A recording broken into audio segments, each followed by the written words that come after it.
Good noon. Let me tell you a little bit about my background from the computational mathematics to computer programming language, parallel processor or internet applications, and now some of the educational stuff.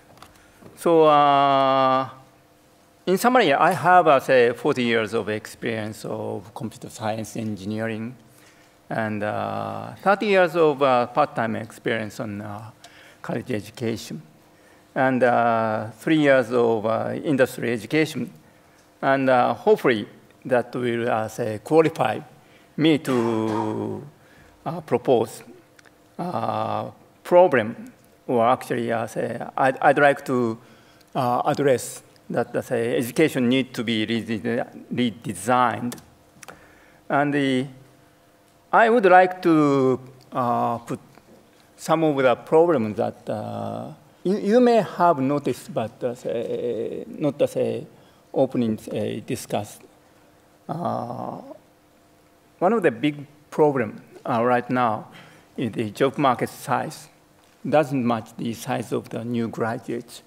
In Japan, we have 100,000 gap, and the media or say reporting that the industry complain that skills of new graduates do not match the needs of potential employers. So that means that we have actually more than bigger gaps. And my personal guess is that this is not only the, say, Japan problem, but that's a problem with the Europe, United States, and even the emergent countries that say, even Korea or say China, I have heard this kind of problem. And even the recent Africa revolution that one of the reasons is the young generations couldn't find a job. So the other thing in Japan is that some locals cannot find the jobs around where they want to live or they live. That some centralization problem also occurs. And these problems actually, what I have discussed with this with my colleagues, not in my company, but with other companies as well, have some very structural cause that our modern society or modern industry has some scheme that enough jobs for younger generation.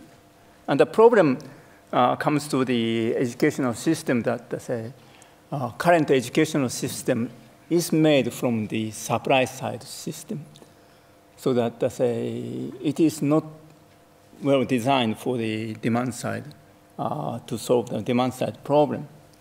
And this is coming to the trend to good employees. And actually, what we need is that innovative entrepreneur who can bring us new jobs or for their generations. And also, in Japan, typical that the educational system is more centralized, that a kind of Tokyo is best phenomena is happening for the job market. And that is another kind of the central city problem. So that some local area is abandoned. So what we need for the reform of educational system is that we should more, say, emphasize from the entrepreneurs instead of just good workers for the existing jobs. So that's, as I will link to my topic about design thinking. And there are some proposals for that, say, concurrent work and study. And crowdsourcing might be some way to address that problem. And there is some spaceship venture that, say, Uematsu Corporation in Japan. He has a plan to build, say, school with his industry, so that actually his industry can get some of the input ideas from the pupils or say younger people, so that it will be more beneficial for younger people to bring brand new ideas for the new industry. And another thing is that some of traditional skills can be covered by the computer or cloud system, so that we can reshuffle some of the calculus or student time for the new operation.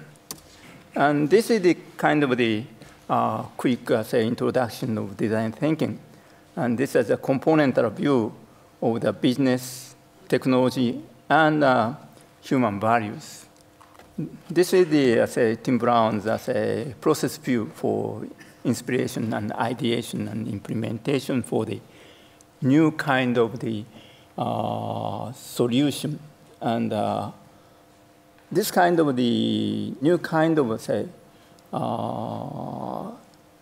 thinking or entrepreneurship is also driven by mathematics as a design thinking tool. Lawrence Samir, former chief of Wolfram Research Asia, once talked about the mathematical as a design thinking tool in my class at the University of Tokyo last year. So anyway, this kind of approach is just, as I say, my proposal, and my conclusion is that here is the education is really to be redesigned for the new challenge for enough jobs for next generation or younger generation. Thank you.